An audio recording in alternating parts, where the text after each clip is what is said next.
Sa panahon ngayon, ang daming distraction, social media, instant gratification, pressure mula sa paligid. Pero paano mo mararating ang pangarap mo kung hindi mo kayang i-control ang sarili mo? Self-discipline.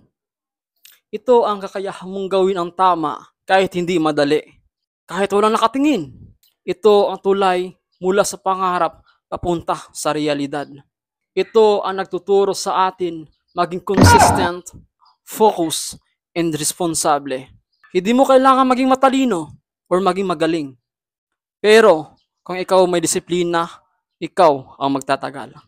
Kaya simulan mo ngayon. Gumising ng maaga, mag-aral kahit walang exam, mag-ipon kahit unti lang. Sa bawat maliit ng pagpili mo ng disiplina, lumalapit ka sa tagumpay at pangarap mo. Ako si Milgin Ian Baruel, proudly representing province of Agusan del Norte. At naniniwala ako, ang tunay ng pagbabago ay nagsimula sa sarili. Disiplina, simula ng tagumpay. And I thank you.